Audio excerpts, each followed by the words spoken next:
Boa tarde, tudo bem?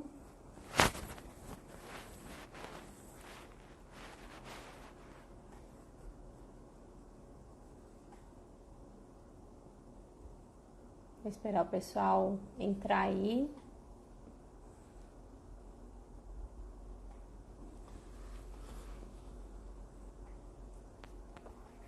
Tudo bem com todo mundo? Sobrevivendo a primeira semana de quarentena.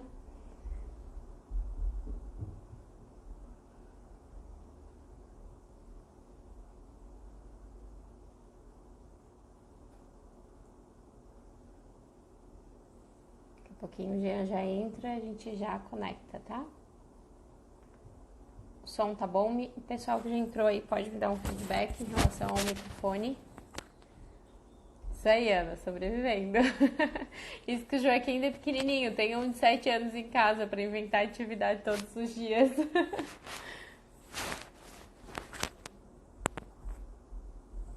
Camila.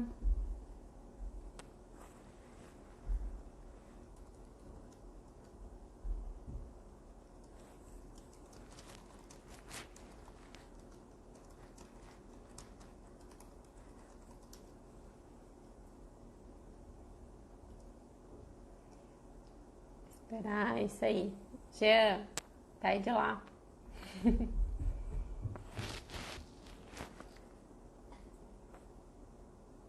Oi, Joana, tudo bem?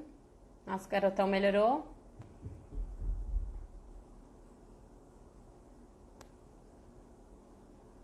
Oi, Elô, boa tarde.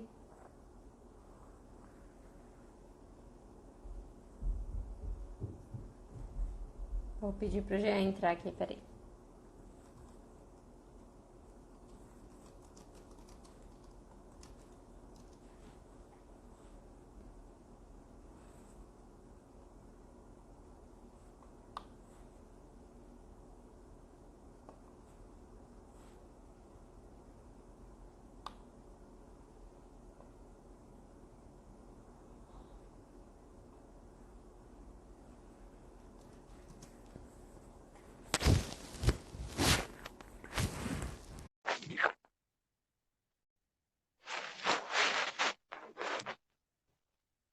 O Jean já tá entrando.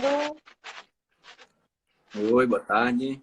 Oi, Jean, seja bem-vindo, tudo bem? Tudo bem, vocês aí? Obrigado pelo convite. Nada, imagina. É um prazer sempre tê-lo por aqui. Bom, vamos ver Tudo se a gente bem? consegue tirar algumas dúvidas do pessoal aí nesse momento aí tão inesperado. Verdade. Por mais que a gente se prepare, né, a gente sempre é pego de surpresa. Sempre, sempre. Até porque é tudo muito É. novo para todo mundo, né? Para todo mundo. É o que eu tenho falado para todas as pacientes. Às vezes elas me fazem algumas perguntas assim, gente, calma aí. Eu vou tirar a dúvida com os universitários, porque essa eu ainda não sei responder.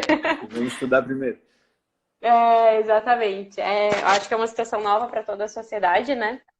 Para todo mundo, na verdade, o mundo inteiro está vivendo isso. Já existem alguns estudos feitos, mas se a gente parar para pensar que foi a partir de dezembro para cá que a gente Uhum. está tendo conhecimento, é pouquíssimo tempo. Eu acho que o estado de Santa Catarina está de parabéns, porque realmente está todo mundo se empenhando e tentando realmente seguir o que os nossos governantes estão pedindo, mas ainda precisamos seguir mais, né? Mesmo que eles liberem aí, que volte aí na quarta-feira, acredito que a gente vai precisar sim fazer mais quarentena, ficar mais em casa. Agora vai começar acredito que uma discussão entre Estado e federal, né? É, E a gente vai ficar nesse meio do caminho ali no aí, mas eu meio. acho que se a gente manter essa consciência, hoje eu precisei sair rapidamente, assim, muito pouquíssimas pessoas na rua. Tinha farmácia que tinha fila, mas eu tinha fila porque a própria farmácia tá pedindo para Organizando. guardar na rua, para entrar só para ser atendido, né? Uhum. E assim, comparando, eu até postei ainda há pouco um gráfico que me enviaram, que comparando com o estado do Rio de Janeiro e São Paulo, a gente está muito bem. Porém, a gente deve levar em consideração que aquele gráfico, acho que não levou em consideração que a gente tem bem menos gente morando em Santa Catarina do que São Paulo e Rio. Uhum. Então, a gente precisa também prestar atenção nisso, né? Eu acho que tu que está na rede pública aí deve estar vendo bastante coisa. E se quiser compartilhar aí um pouquinho com a gente, enquanto o pessoal termina de entrar. Então, assim, a expectativa da gente é que aqui em Santa Catarina, pelas atitudes tomadas com antecedência, a coisa seja um pouco mais leve. Mas isso não dá para relaxar, né? Eu acho que a gente tem que estar realmente bem atento, bem cuidadoso. Realmente essa questão do isolamento social é o que tem se visto assim, mais efetivo no controle, principalmente num país, né? A gente aqui tem uma realidade um pouquinho diferente de outros países lá, né, desenvolvidos, com escassez de recursos, com limitação de serviços de saúde, assim. Então, acho que a prevenção é a palavra-chave, né?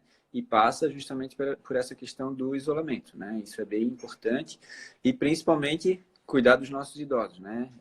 Todas as estatísticas, todos os números têm mostrado que eles são os mais acometidos, os mais suscetíveis à infecção e pior, né, aos quadros graves. Então, a preocupação é com eles, mas todas as faixas etárias têm que se cuidar, porque a gente, mesmo os que não são grupo de risco, ou que são de menor risco, vamos dizer assim, acabam sendo vetores, né? Todo mundo pode transmitir em algum momento. Então, todos têm que se cuidar. Acho que é bem a hora da gente pensar no coletivo, né? Pensar como um todo, que cada um fazendo a sua parte vai estar ajudando todo mundo. Então, se todo mundo fizer certinho, a gente, se Deus quiser, vai ter uma complicação, um quadro bem menos grave do que a gente tem visto por aí. É verdade. É a hora de todo mundo dar a mão e fazer mesmo pelo próximo, né? Fazer dentro de Exatamente. casa. A gente não precisa fazer mais nada a não ser ficar dentro de casa. Às vezes a gente reclama Exatamente. que não tem tempo para ficar em casa. Tá Agora difícil tem. ficar no sofá, né? Tem um colega meu que outro dia falou assim: Ah, eu já lavei roupa de cama, já arrumei armário. Você começa a lavar as roupas de novo, não tem problema. Vai repetindo. Tem que se É. ocupar. Jean, eu deixei uma caixinha inbox para perguntas. Teve perguntas em relação à nossa situação, né, que a gente está vivendo aí da pandemia. Tem outras perguntas em relação à maternidade, então a gente vai conversando e vai trocando uma ideia aqui. O Tá, pessoal joia. também que está nos assistindo aí pode fazer as perguntas e a gente vai ali no finalzinho, a gente vai recapitulando e vai lendo. Mandem as suas perguntas, vamos fazer uma live para Que a gente, interação. o que a gente conseguir, puder ajudar um pouquinho, a gente está à disposição, então. É isso aí. Então tá. É, Vou começar pela primeira aqui, que foi a primeira mesmo que mandaram, né? Se pode amamentar uma mãe que confirmou o quadro de coronavírus, se essa mãe ela pode continuar o aleitamento materno. Uhum. Pode Fala e aí. deve. Pode e deve continuar, Pode, tá? deve. As evidências atuais, elas não contraindicam a amamentação. Então, não tem nada que embaseie a suspensão da amamentação por conta da infecção pelo coronavírus, tá? Então, tanto casos suspeitos quanto mesmo confirmados, ainda se vê que os benefícios da amamentação superam, inclusive, o risco de uma contaminação. Também é importante frisar que não existem evidências de transmissão vertical, que a gente chama. O que é transmissão vertical? É quando a mãe passa qualquer infecção através da placenta durante a gestação ou mesmo durante o período de amamentação. Então, isso não foi ainda identificado, as evidências mostram que, a princípio, isso não existe. Então, em suma, a ideia é amamentar. Claro que exige alguns cuidados, né? Para a mãe poder amamentar o seu bebê, ela tem que ter cuidados redobrados com questão de higiene, então lavagem de mãos, lavagem das áreas expostas antes de pegar o bebê. É recomendada a amamentação com a utilização de máscara, tá? Para evitar gotículas, né? As tão faladas gotículas, né? Que podem transmitir o vírus para outras pessoas. Então, a gente recomenda que durante o tempo de amamentação, de contato mais íntimo da mãe com o bebê, que ela utilize máscaras, né? E se porventura a amamentação não possa ser continuada por qualquer motivo, ou mães mesmo que eventualmente já não amamentem, que todos os utensílios, tudo que seja utilizado na questão da alimentação do bebê também seja devidamente higienizado. Então, basicamente, o cuidado é proteção e higiene, mas não suspender a amamentação.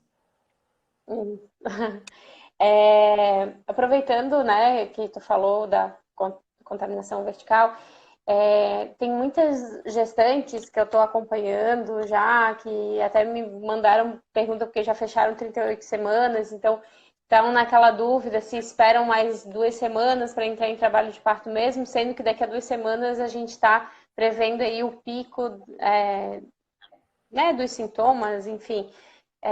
O que tu, como médico, aconselha essas mães? Entra em trabalho de parto, faz uma cesariana antecipada, induz a própria cesariana, desculpa, induz o próprio parto normal.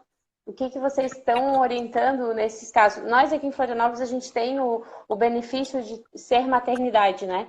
Não ser um hospital. Então, acho que até mesmo as maternidades públicas, elas têm isso, a não ser o HU e o regional, que são hospital e maternidade, mas são entradas totalmente opostas. Eu acredito que isso não... Queria um pouquinho a tua opinião assim, aí. Eu atuo tanto em serviço público como privado, né? Atuo numa maternidade pública e também numa clínica privada aqui da cidade. E nos 2 locais a recomendação é a mesma. A ideia, não existe indicação para interrupção da gestação por conta da infecção, por conta da pandemia. A ideia é, isso na verdade sempre, né, que possível, deixar a gravidez evoluir de forma natural e sempre que possível entrar em trabalho de parto. Essa continua sendo a recomendação. Claro que isso tudo é uma questão muito mais obstétrica, né? Então também é importante conversar com o seu obstetra, saber a opinião dele. Estou falando aqui também de gestações sem risco, né? Onde não exista já uma indicação prévia para uma interrupção antecipada, mas naquelas gestações de risco habitual, que não existe nenhuma contraindicação, a ideia é deixar a coisa evoluir. Na vigência da pandemia, todos os cuidados são tomados para que se proteja tanto os pacientes, tanto a gestante, o bebê, o acompanhante, quanto os profissionais de saúde. Então, todos os cuidados estão sendo tomados. A gente está se preparando para os atendimentos também na vigência do pico da infecção, né? Então, a princípio, não existe nenhuma evidência também atual para indicar a interrupção antecipada da gestação. Ótimo, ótimo. E na verdade, assim, eu queria até colocar aqui para o pessoal que está assistindo e que vai assistir depois, é que esses dados que a gente está conversando aqui são dados até hoje, até segunda-feira, dia 23 de março. Porque todos os dias a gente está recebendo atualização, todos os dias a gente está recebendo orientações novas, inclusive do Ministério da Saúde, né, Jean? Então, assim, é importante a gente lembrar disso, porque às vezes as pessoas falam, mas semana passada era outra coisa, como é que agora já estão falando? Uhum. Né? E assim, é bem que tu disseste, o que é verdade hoje pode não ser amanhã, né? Então, a coisa é muito dinâmica, como a gente falou no início, a gente está aprendendo com a situação, a gente está trocando o pneu com o carro andando, né? Então, a gente tem que se virar e amanhã pode ser que tudo que eu tenha falado hoje seja a maior besteira. Acho que a gente tem que estar sempre atento. Então, importante, já aproveitando o gancho, informação também é uma coisa importante. Tenho visto muita coisa de WhatsApp, de redes sociais, assim, coisa, meu Deus, tão desnecessário, tanta coisa que a gente vê. Então, que as pessoas procurem se informar de fontes confiáveis, né? Tem o site do Ministério da Saúde, Sociedade Brasileira de Pediatria, a Secretaria Estadual de Saúde tem um material muito bom de divulgação, de orientação, de informação à população. Então, acho que é sempre importante ir na dúvida, vai na fonte boa, vai na fonte correta, informação confiável, tá? E aí, confiável, esses sites estão sendo continuamente atualizados, né? E a gente pega tudo que precisa lá. É isso aí. Eu também recebo bastante coisas que a gente fica até meio assustado e até tipo, meu, da onde que estão tirando tanta besteira? Porque é umas coisas que às vezes não condiz, né? Então, é bom ressaltar isso mesmo, porque a gente acaba virando. O que eu senti ao longo da semana é que a gente só fala disso, a gente só pensa disso. Por isso que na sexta-feira eu sentei assim, não, chega. Semana que vem eu vou começar a pipocar e outros assuntos, porque as pessoas estão vivendo isso 24 horas, recebem isso 24 horas no WhatsApp, liga a televisão, é 24 horas isso, e eu acho que a gente precisa continuar algumas coisas, né? E tirar as pessoas desse foco, porque senão a nossa cabeça fica também, só E, recebe e notícia ruim. sim, inclusive é uma preocupação, né? Que as pessoas não fiquem somente doentes da infecção, mas que fiquem doentes por outros motivos também, né? E o emocional tem sido uma situação, assim, extremamente preocupante, assim. A gente tem visto situações de pessoas, assim, com desequilíbrio mesmo, com problemas e depressão e tal. Isso precisa ser cuidado também. Não é só a saúde do ponto de vista da infecção, é a saúde física, emocional como um todo, né? Acho que é um conjunto. A gente tem que pensar o ser humano completo, não fatiar só esse Exato, pedacinho da infecção, né? exato. Não só a gente, mas a gente cuidar dos nossos também, né? A minha mãe mora na praia sozinha, então a gente tem tido cuidado de ligar sempre para ela por vídeo, uma, duas vezes no dia, porque tá sozinha em casa. A gente É. tá, né? Eu, meu marido, meu filho, mas tem pessoas muito sozinhas, até inclusive no prédio de vocês, as pessoas que vocês sabem que moram sozinha, dá uma interfonada, liga pro Sim, vizinho, vê só se tá um tudo bem. oizinho já Pelo menos já fala oferece com uma alguém, né? ajuda. Uhum. Exato. Então vamos continuar aqui com as nossas perguntas. É, Tem uma pergunta que fizeram ainda em relação a isso, é que perguntam o que a gente pode fazer para aumentar a imunidade, não só das crianças, eu sei que tu é pediatra, vai acabar direcionando para isso, mas dos pais também. Mas Isso na já vale verdade, não só para essa época de pandemia, né? Vale para tudo. exatamente. Na verdade, quando a gente fala para as crianças, acaba valendo para a família toda, porque o que melhoraria a imunidade?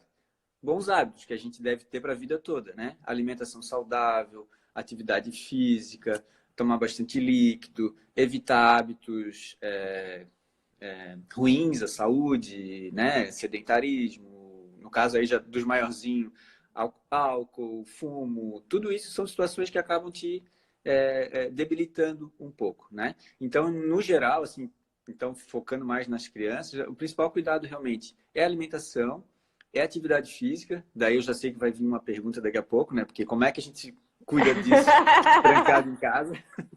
Mas tem que dar um jeito, tá? E é, aproveitando, Juliana, não sei se essa pergunta viria, mas muitas mães têm me perguntado sobre o uso de suplementos, vitaminas e tal. O fato é que não existem evidências também, assim, não existem estudos científicos que comprovem que essas fórmulas e tal melhorem a imunidade das pessoas, tá? Muita gente usa, mas como eu falei, se a gente tiver uma alimentação adequada, a gente não precisa suplementar nada. Tudo que a gente precisa vem dessa alimentação adequada. Então, por aí que a gente acaba começando, né? As suplementações e uso de polivitamínicos e suplementos em geral são para situações específicas, quando tu tem deficiências de alguns nutrientes que tu precisa. Mas, como eu falei, hábitos gerais de vida saudáveis, higiene, alimentação, atividade física, eu acho que isso é fundamental para todo mundo. Para todo mundo. Principalmente frutas, né? Frutas e verduras. Como a gente traz de fora do mercado, a gente não sabe quem tocou nessas frutas. O que a gente tem feito aqui em casa é cuidar mais ainda na higienização quando chega do mercado, da feira. Então, um só de nós vai, um só de nós já limpa e já armazena em casa, né? E também nessa época é a época que a gente começa a lembrar de tomar vitamina C, de comer mais fruta, de comer mais Uhum. laranja. Exatamente. Então, a gente Por aí. acaba, tipo, a gente tá vivendo, né? Tipo, mas é por causa da pandemia. Não, isso é um cuidado que a gente tem em geral. Todo ano a gente começa a cuidar dessa parte, né? Lógico que esse ano a preocupação vai ser maior. Acredito que a procura, até inclusive sobre as vacinas, vai ser maior por conta dessa demanda, né?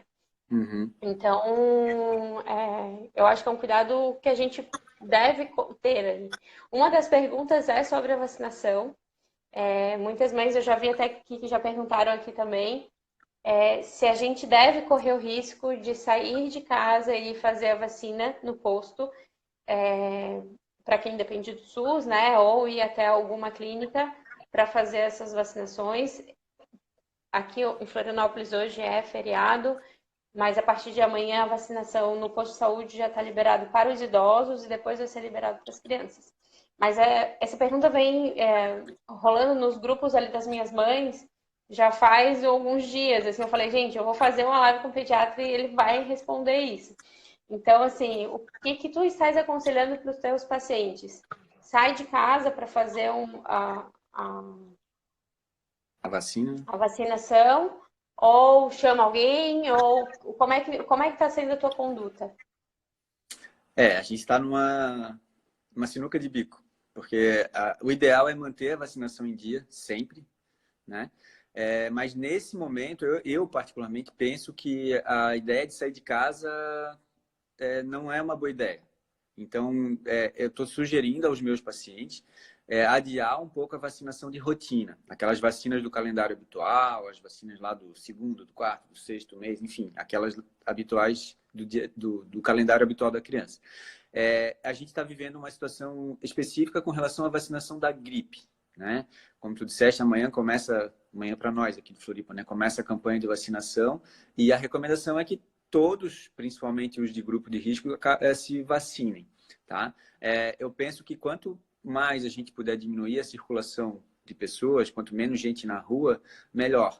Acredito que vai haver uma aglomeração de pessoas nos postos de saúde nesses primeiros dias, né? O que não é desejável, tá? Então, eu acho que nesse momento as crianças saudáveis, de baixo risco, até para evitar também a exposição das famílias que vão ter que levar essas crianças, eu penso que a gente poderia adiar em torno de 1 a 2 semanas e reavaliar a situação, né? Como eu disse, o que eu estou falando hoje, amanhã pode ser totalmente inadequado, então dia a dia ir avaliando e vendo como é que vai evoluir essa situação, mas nesse momento eu tenho recomendado adiar um pouquinho a vacinação.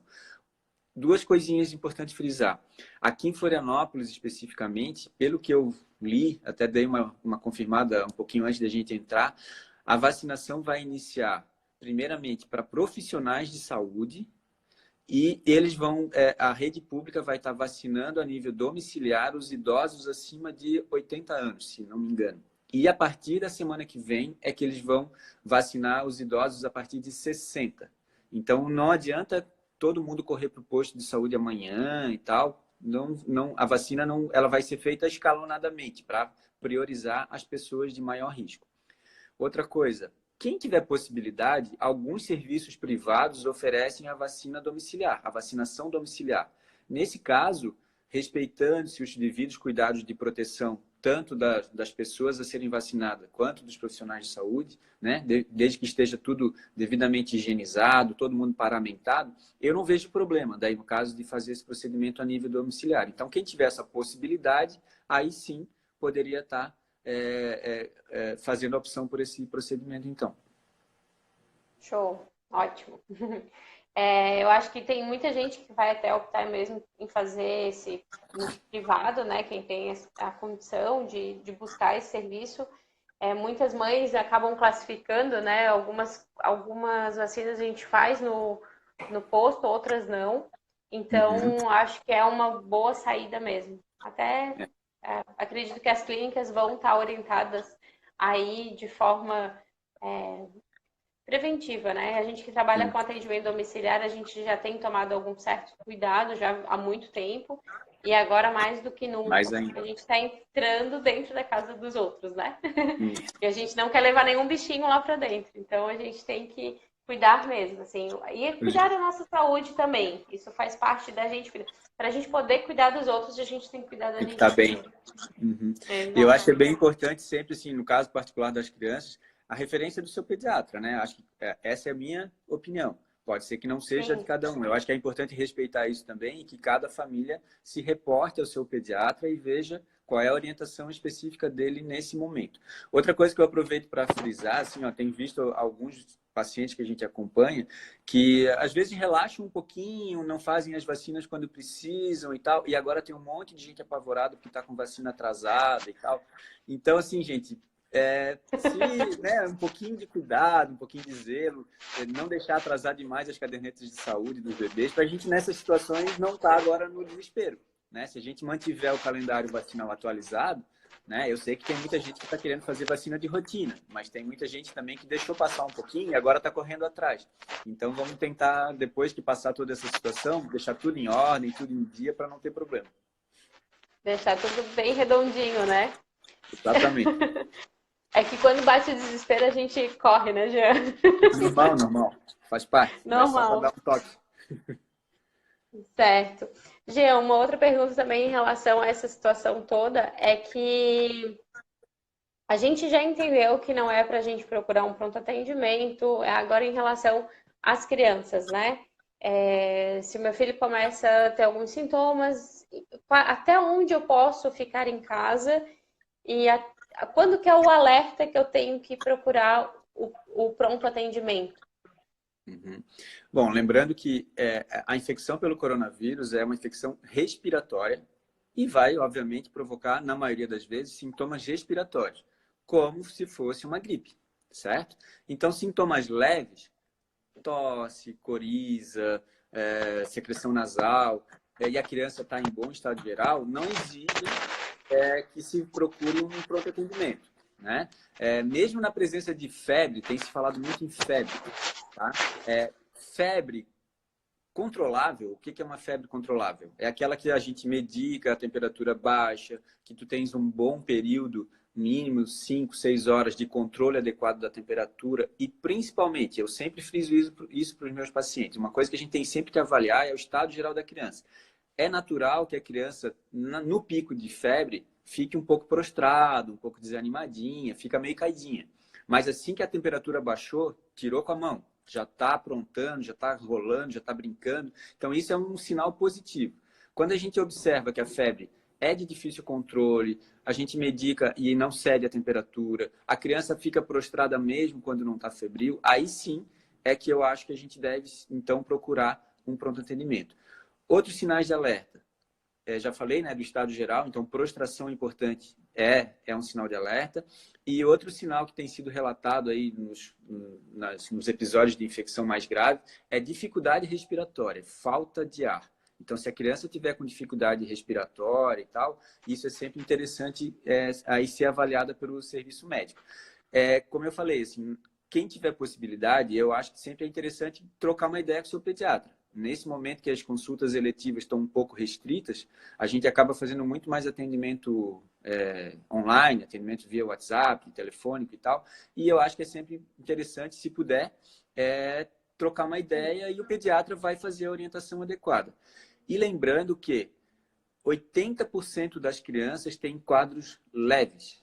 Tá? Então, na maioria das vezes, as crianças vão ter um resfriado comum, uma gripe comum, sem complicação.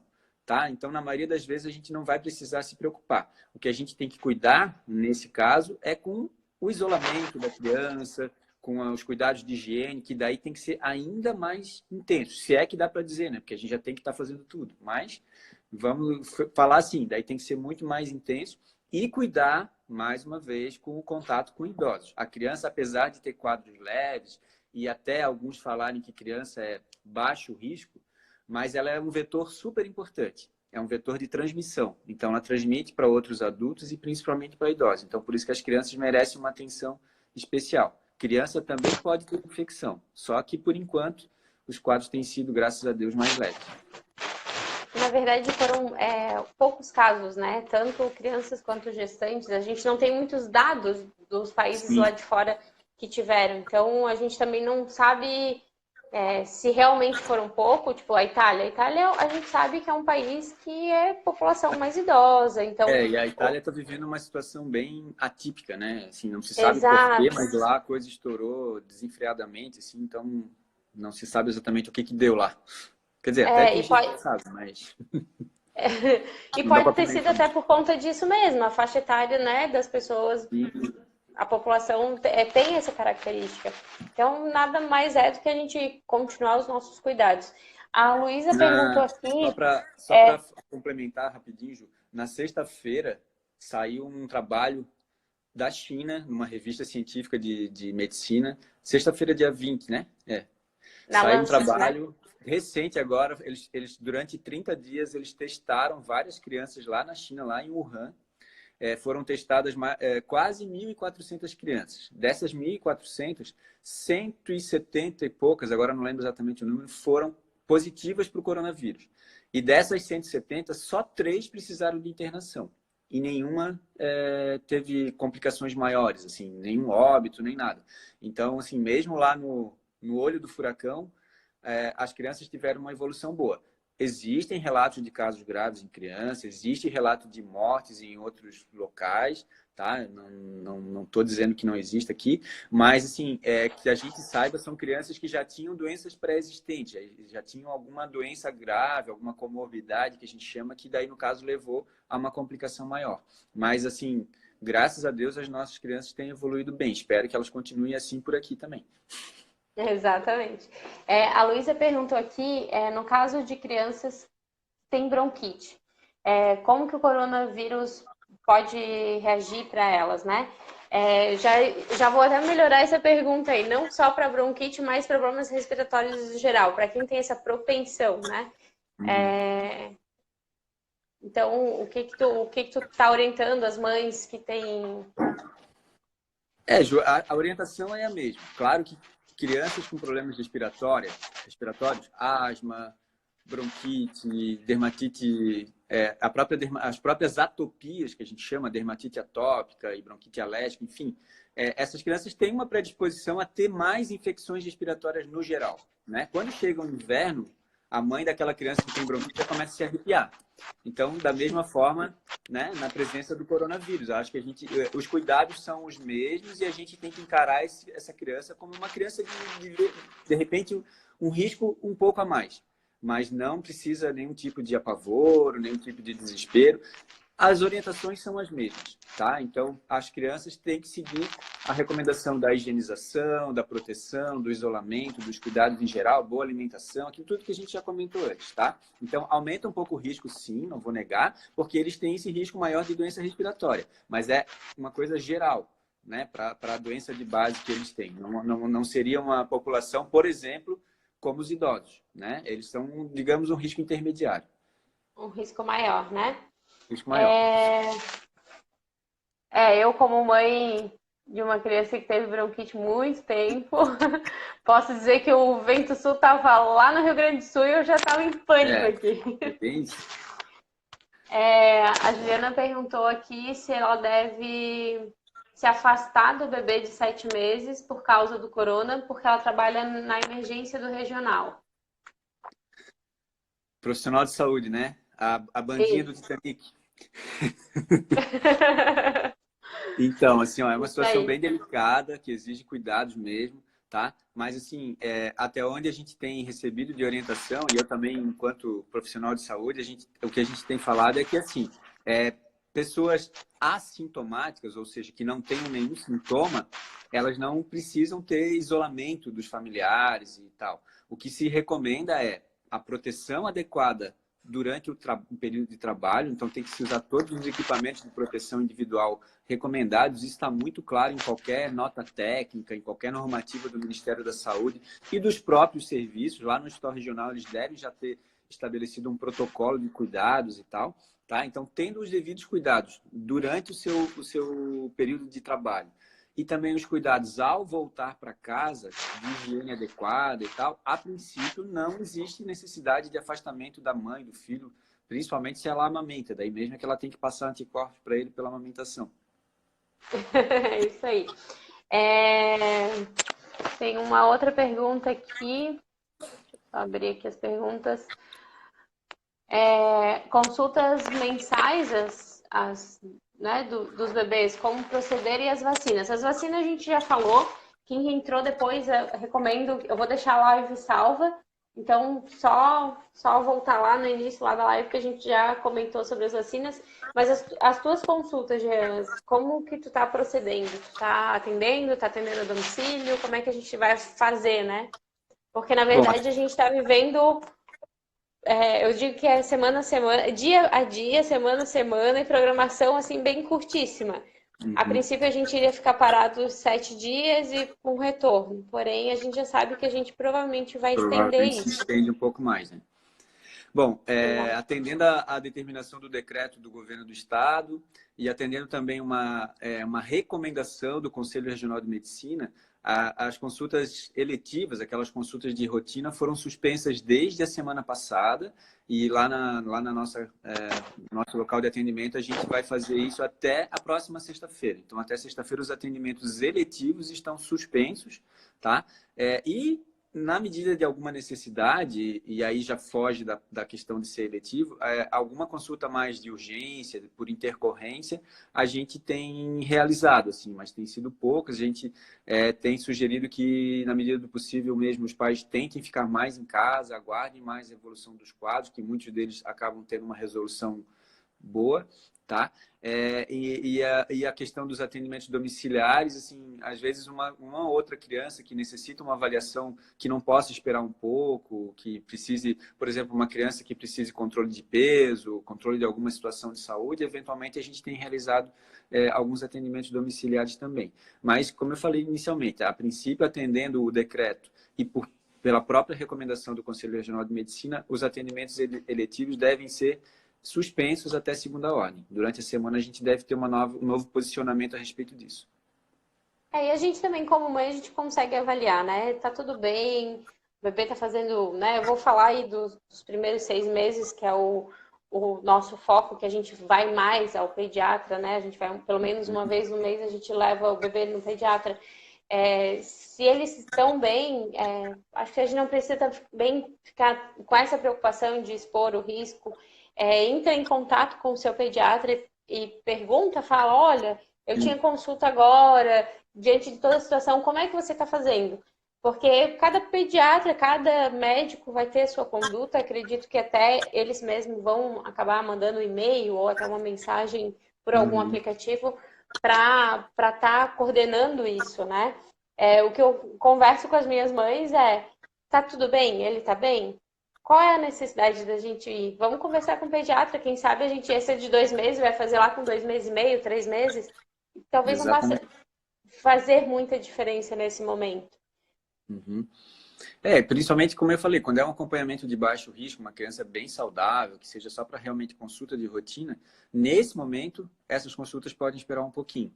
Não é o que a gente preconiza, né, numa situação habitual, mas a gente está vivendo uma situação totalmente diferente, inusitada, né? A gente nunca teve uma situação dessa, assim, nos últimos anos, e eu acho que daí a gente tem que se adaptar à realidade atual, né? Assim que a situação se normalizar, a gente retoma as consultas, retoma os atendimentos.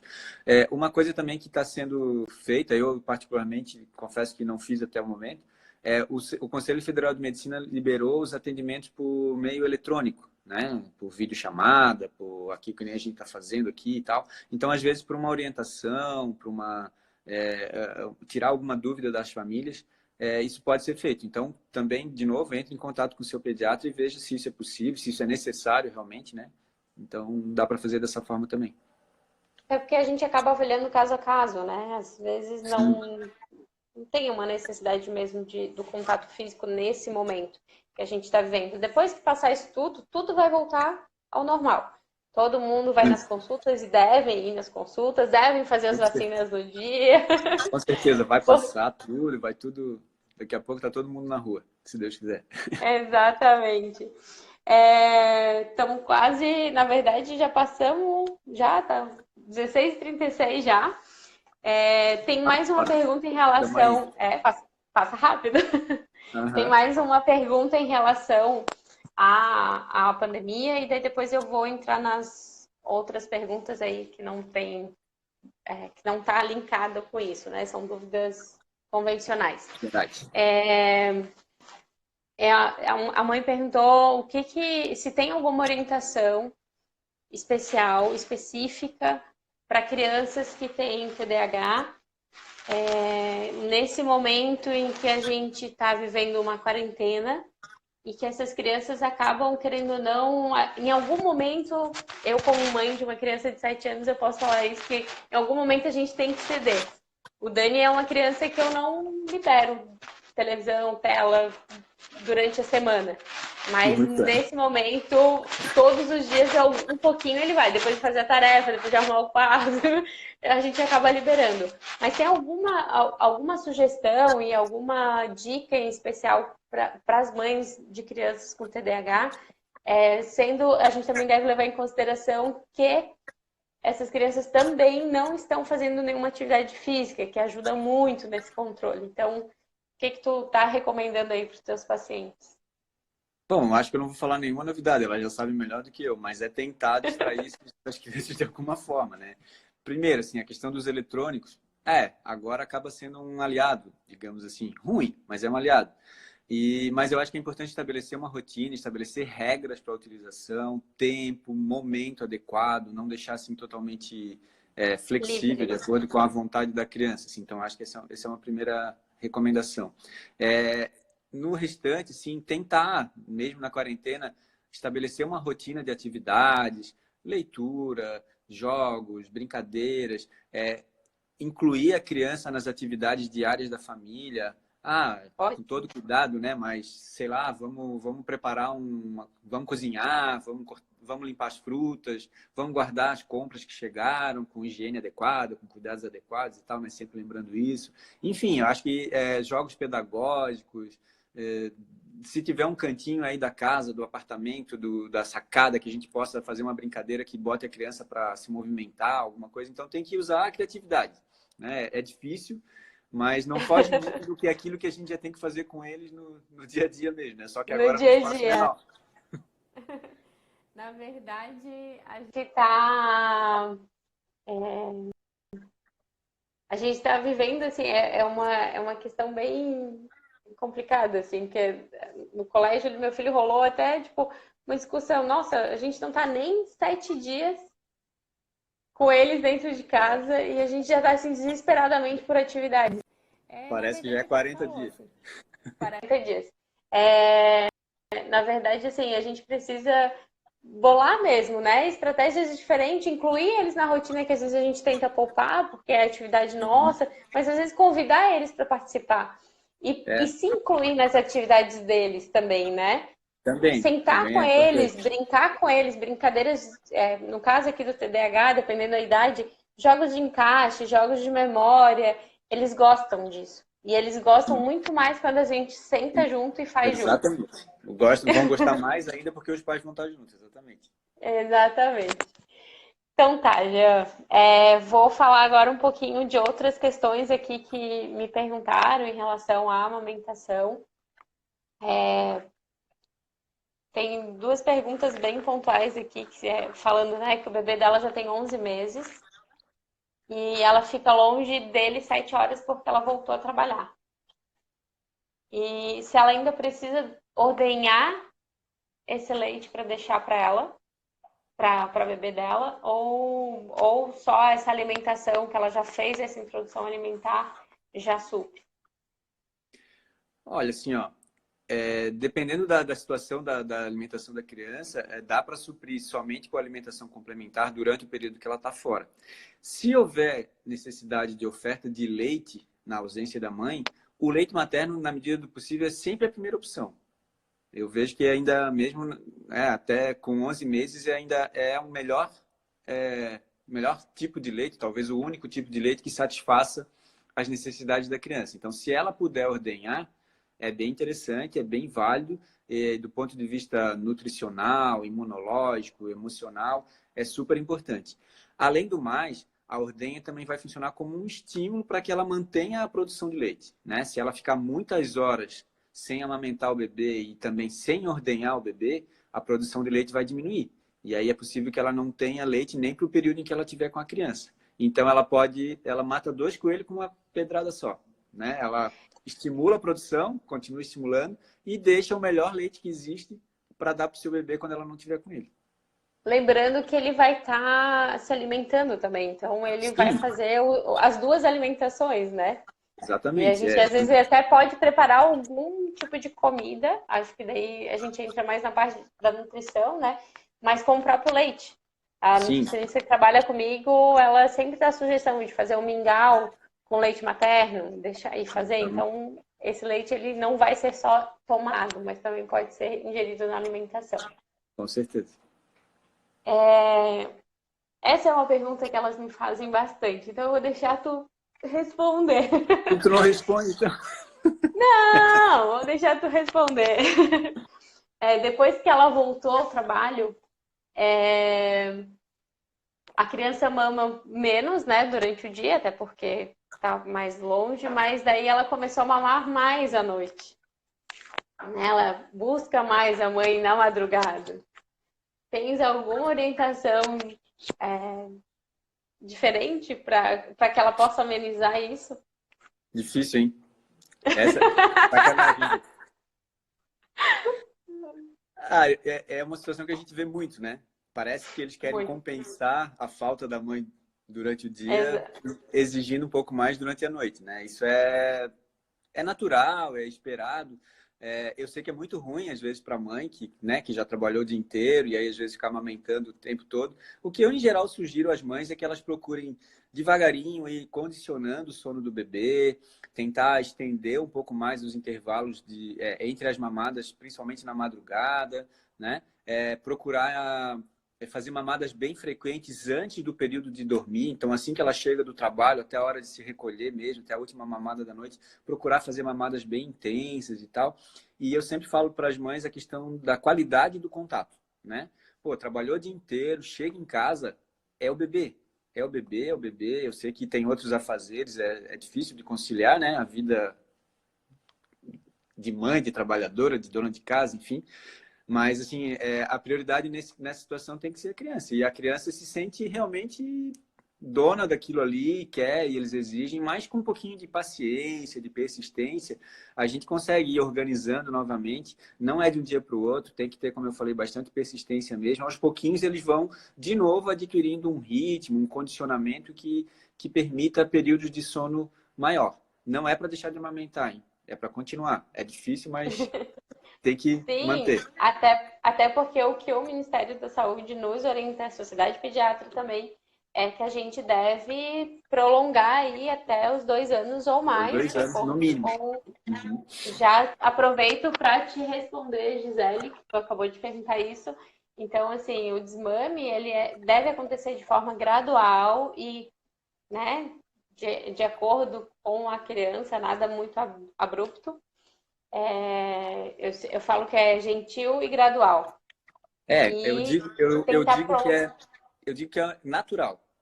É natural que Natural, a exato. criança vá, de certa forma, diminuindo o interesse, a mãe vai diminuindo a sua produção, então os dois vão se ajustando e chega um determinado momento que a situação cessa, naturalmente. Sim, exato. E então a gente deve sempre lembrar isso, né? Que a gente deve. Aí, até os 2 anos a gente já sabe que são só benefícios. E depois também é benefício, né? As mães que. Tem mães aí Se que amamentam desejarem com continuar, 3, 4. Exatamente. não tem contraindicação. Eu acho que é essa orientação mesmo, Gê. Eu também dou essa orientação em relação às madrugadas, quando está muito pesado, dependendo até do trabalho que ela faz, né? Para não interferir muito na produção, eu sempre falo, vamos chamar o pai para exercer a paternidade também junto nesse momento, porque às vezes a gente consegue prolongar essa mamada da madrugada aí no intervalo um pouquinho mais, então 30 minutos, 40 minutos, aquele pai ficar ali junto com o bebê esse tempo, essa mãe ela já descansou 30, 40 minutos, então a gente Isso, consegue ir ajustando essa mamada da madrugada, né? com E o certeza. pai também faz parte dessa história. Faz parte do processo. Até porque, em geral, os bebês, óbvio, eles sabem quem que é a provedora da amamentação, né? Quando a mãe chega próxima, eles já associam com a amada. Então, nessa situação, Sim. é super importante a participação do pai para que a criança aprenda que nem sempre ele vai ganhar. Ele vai ter que esperar um pouquinho e tal. Faz parte do processo de aprendizado aí para todo mundo. Sim, é bem isso mesmo. A Mari mandou uma pergunta aqui, perguntando que o umbigo do bebê dela saltou. Ela não sabe se foi porque ele estava com muita cólica e acabou fazendo força demais. Se ela precisa se preocupar com isso, se ela deve procurar, né, o médico aí para fazer alguma avaliação. Bom, ela não fala a idade do bebê, mas eu imagino que o que tem acontecido é o que a gente chama de hérnia umbilical. Após a queda do Ele coto não tem umbilical, 3 meses. Eu atendi ela em janeiro, ele já estava bem grandinho, ele deve estar aí com uns 4 meses. então o que acontece muitas vezes é que após a queda do coto umbilical, o umbigo fica realmente um pouquinho saltado, ele fica um pouquinho para fora, né? Ele Uhum. cria tipo uma bolinha ali no local da cicatriz umbilical, que é o que a gente chama de hérnia umbilical. É uma situação bem comum, tá? Não exige Ó, maiores 2 meses, cuidados. ela falou. 2 meses já Tô dando 2 meses. respondeu aí? Então ele está bem dentro disso que eu estava falando. Então é uma situação bem comum, não precisa se preocupar. E na grande maioria, 99,9% das vezes, a hérnia umbilical se resolve espontaneamente. Em geral, a gente aguarda até os 2 anos de idade, que é o período em que a hérnia ainda pode evoluir para um fechamento espontâneo. Mas normalmente acontece, ela melhora muito antes disso. Outra coisa importante falar é que não precisa ter nenhum cuidado especial em relação a esse umbiguinho saltado. Não adianta colocar faixa, não precisa colocar moeda, Moeda. esparadrapo, nada disso. Não tem nada que a gente faça de fora para dentro que vai resolver aquilo ali. Ou melhora espontaneamente, ou aí sim a correção é com cirurgia, mas só depois dos 2 anos de idade. Até lá não precisa se preocupar. E outra coisa importante falar, hérnia não dói. Essa hérnia umbilical, ela não dói. Então, às vezes, as mães acham que está tendo muita cólica, que está tendo muito dor, desconforto por conta da hérniazinha ali. Ela não dói. Fiquem tranquilos. Certo, Jean. Então, tem mais uma aqui perguntando que quando o bebê dorme, fazendo a sucção, e ela queria saber se essa sucção é efetiva ou não. Posso falar um pouquinho também? Fica à vontade, que essa pergunta é difícil, né? Assim, É uma pergunta o que ideal precisa seria ser avaliar essa situação, né? avaliar. Exato. Eu, como fono, eu posso dizer que muitos bebês eles fazem uma sucção não nutritiva no peito, mas a gente precisa muito avaliar, porque tem bebês que eles seguem mamando e fazendo uma sucção bem nutritiva, inclusive, durante a mamada. Então, isso é muito individual. Não, eu digo que a amamentação, ela não existe uma receita de bolo. Eu não chego na casa de todos os pacientes e aplico as mesmas técnicas porque não Sim. funciona. E cada Ele é bebê é um bem bebê. individual. E Exato. outra coisa a se avaliar, né, Ju, é a própria questão, por exemplo, do fluxo de leite da mãe. Tem mulheres que têm um fluxo abundante, então a criança muitas vezes não precisa nem se esforçar muito para já receber leite e tal. Mas, de qualquer forma, se ele está apresentando movimentos, é porque ele está, por algum motivo, por alguma ordem, tá necessitando. Seja por uma questão simplesmente de sucção, de nutrição, enfim. Então, assim, em geral, é uma sucção efetiva, sim. Tem que cuidar para que isso não acabe acarretando um gasto calórico excessivo. Tem bebê que acaba perdendo um pouquinho de peso ao invés de ganhar, porque fica longos períodos ali sugando. Mas são situações bem pontuais, por isso que eu disse. Tem que ser avaliado caso a caso. Aí vale de novo a referência para um profissional experiente, né, na questão da amamentação, seu pediatra, sua consultora de amamentação, para que a situação seja bem conduzida, né, que a gente não tenha prejuízos aí para o bebê, então. Legal. Já tem algumas perguntinhas aqui na tela, vou girar para cima aqui para a gente tentar ir respondendo. A Ri Linhares perguntou se é necessário suplementar algo para a imunidade vivendo nesse momento. Acho que tu já falou, né? A gente já Que a falou que os gente suplementos precisa. não são confirmados como efetivos e tal. Então, tem gente que usa, tem gente que não, mas não existem evidências favoráveis ao uso deles, não. Isso. Gisele, só complementando ali a questão do desmame, eu acho que talvez uma consultoria para ti seria bem válida, porque eu estou vendo que tu colocou aqui que as mamadas da madrugada estão bem irregulares. Aí tem que avaliar o teu caso especificamente. Aqui estava dizendo que meu filho sempre tem laringite quando tem gripe. Já precisou inalar adrenalina de uma crise. Se enquadra em grupo de risco? Bom, laringite não é uma doença crônica, é uma doença aguda das vias aéreas. Existem crianças que realmente têm uma facilidade, uma predisposição para, a partir de qualquer infecção respiratória, se transformar numa laringite, né?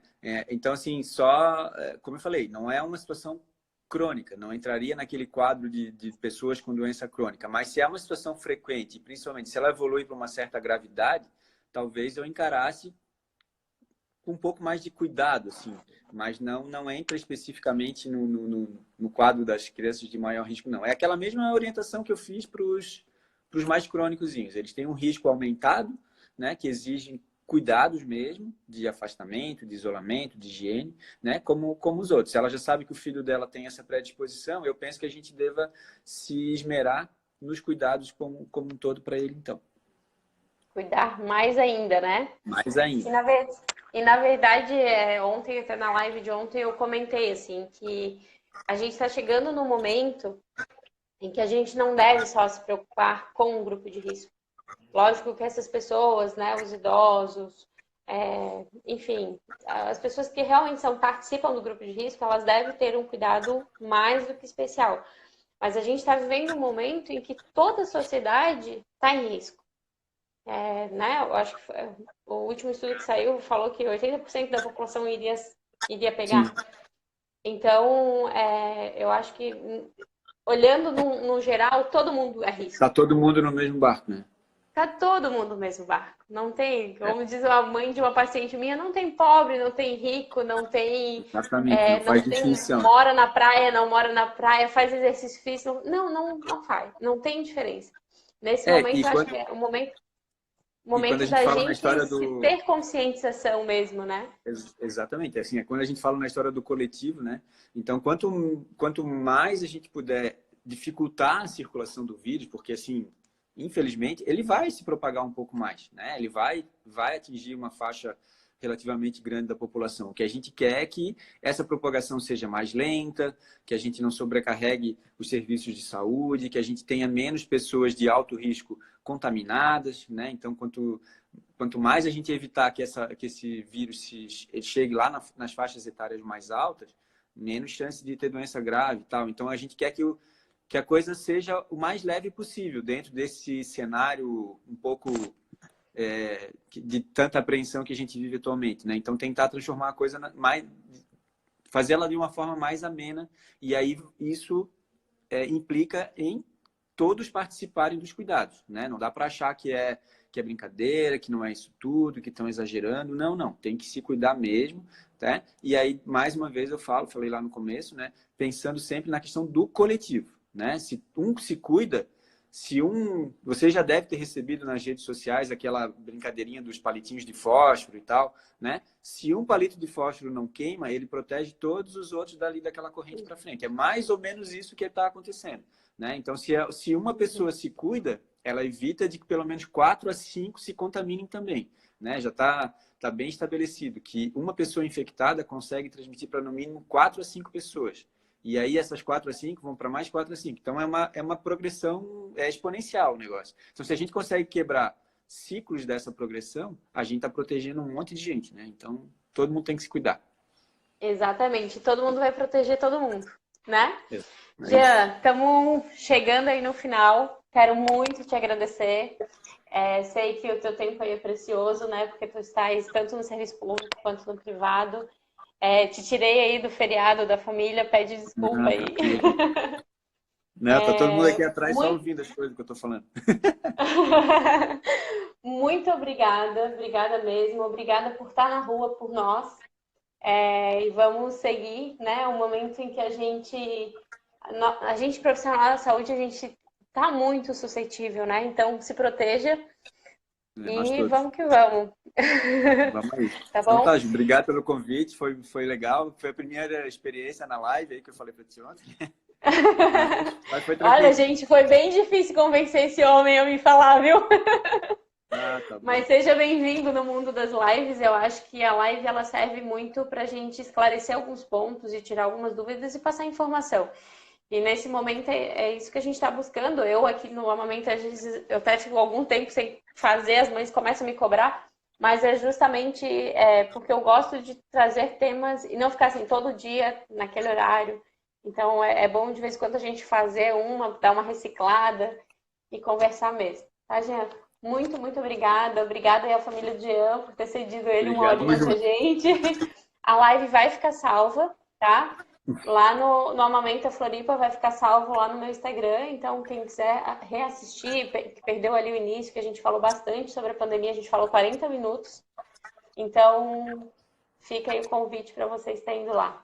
Obrigadão, tá, Jean? Obrigado também, gente. Obrigado por tudo. Se cuidem aí todos, hein? Tchau, tchau. Até mais. Tchau, tchau.